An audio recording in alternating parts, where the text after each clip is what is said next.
Hey, Dodash, I'm going to my job, going to my overnight shift, something you're afraid to do, something that is your worst nightmare. Going to an overnight shift, no sleep. Yeah.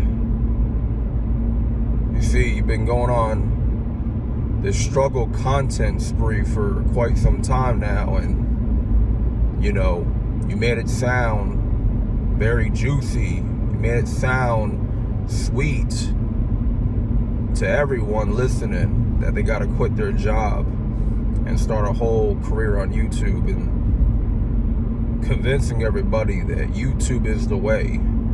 YouTube is the way to financial freedom. Well, it's been a year now, and I'm wondering,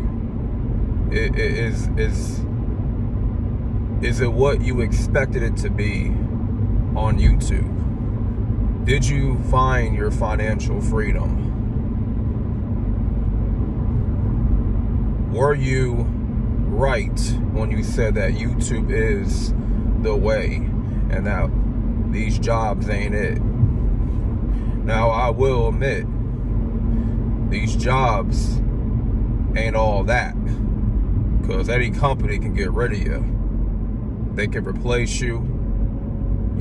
These jobs can monitor you anytime they want. At the end of the day, it don't matter if you're a good worker. I mean, when you're a good worker, people will still find a way to find some dirt on you or to talk bad about you. Comes with the workplace. But see, there's a lot of us, we have the guts to still go to our jobs that we don't like in order to finance our lifestyle, in order to stay ahead and to not be left behind and be drowning in our bills. And Dodash, it seems that, that's exactly where you're at right now, drowning in your expenses. You've been flexing too much with other people's money that you've been begging for on the internet. You've been getting donations. I heard that you had to take back, you got to give back $400. Ouch. That's tough. But you know what though? This whole scheme, this whole, scam you've been running for the past years, it's gonna catch up, if it hasn't already caught up to you. And the thing is, she can try to act like, she's winning and that everyone is hating on her and everybody is attacking her. No, lady, we're giving you constructive criticism. We're giving you pushback on the schemes that you're doing, and you've been given time to correct yourself, to make real content that actually helps people. Who have you actually helped? It seems to me that there's been more people that have helped you in your life. It doesn't seem like it's the other way around. If you guys notice in her videos, there's some videos that she's made that's about people helping her. But how many videos do you actually see of her or hear about her helping other people in need? It seems that the money that she makes on YouTube is primarily, just for her, and that it's not to help anybody else. It's not to help her family. She ain't got no kids. She has no family of her own. So, the money that she has, she's, of course, spending it on her own lifestyle. And the money that she gets from her gullible supporters. She has to sell you an underdog dream, an underdog story, I should say. She has to sell you a feel-good story. This struggle story of I'm always fighting, I'm trying to overcome, I keep falling down, I get up, you know. It's the same story all the time. But it's a victim's mentality as well. And you think that everyone is out to get you, everyone's out to attack you. And it's like everyone sees right through her scheme at the end of the day. See, going to a 9-to-5 is DoorDash's worst nightmare. That's something she doesn't want to do, or she doesn't want to do to humble herself.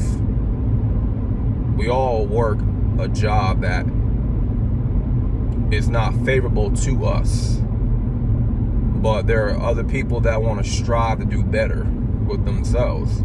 People like me.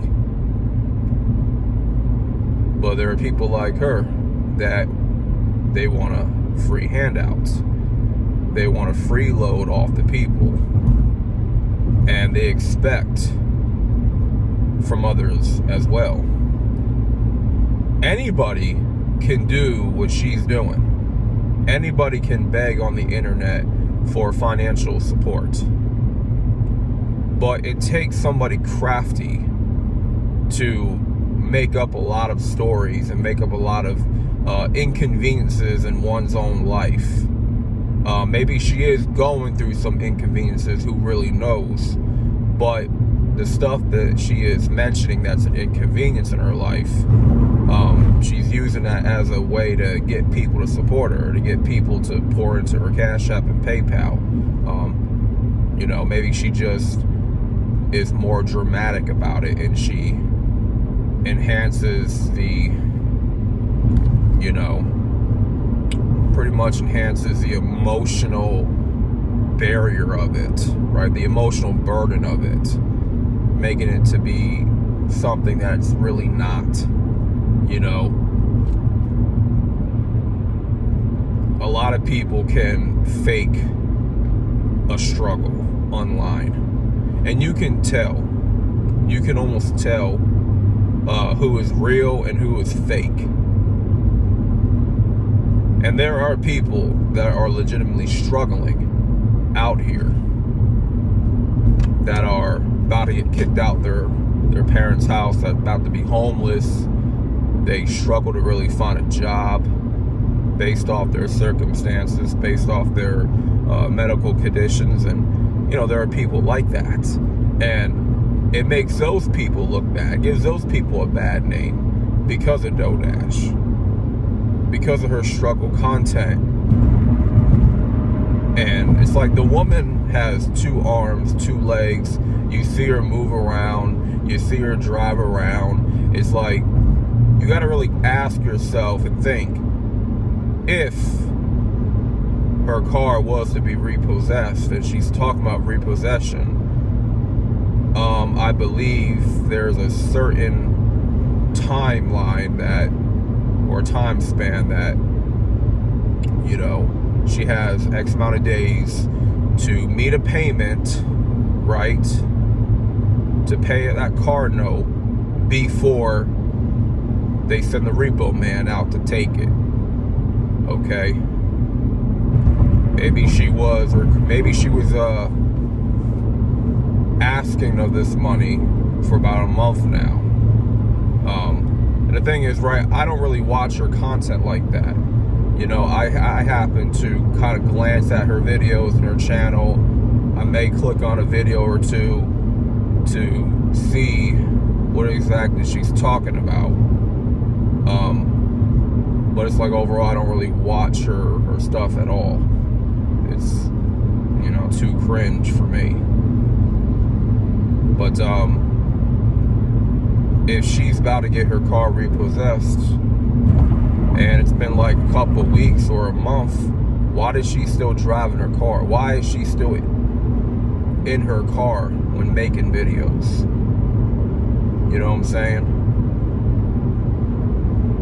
It's like, car repossession ain't no joke. I mean, eventually you're gonna get caught. you're not making those payments, you're gonna get caught eventually. You can't run away forever, you know. So it's like she has the financial resources to help her own self out, right? To make her situation better. And it could be due to poor spending, poor management of funds, that's why she is claiming she's struggling so much. But she's using her own subscriber base to pretty much live off of y'all's income. You know, you work the 9 to 5, y'all do your manual labor of the day, and then you pay her what she needs from you, right? What a sob story that she can make up, a sob story that she can manufacture to get y'all to hit that Cash App, hit that PayPal for, you know what I'm saying? Eventually, DoorDash will put up a GoFundMe. There's gonna be another fabricated story about her about to be homeless soon. Like I guarantee you, that's gonna be the next story that she gonna put out. Yeah, I'm facing eviction very hard, and I'm about to be evicted in the next couple days and whatnot. She gonna put out a GoFundMe.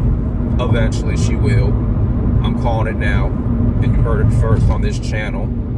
So, yeah. But she don't want to work, y'all. She don't want to humble herself and let go of that pride to work a regular job like everyone else. Everyone's trying to get ahead. Everyone's trying to get by. You know, it's simple as that.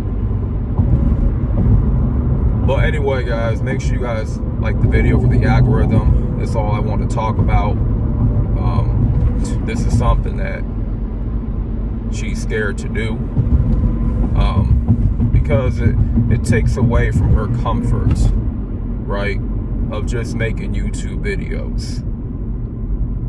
She really has nothing to actually talk about or actually bring any value to people. You know, she's just using her audience at the end of the day, and I see it for what it is.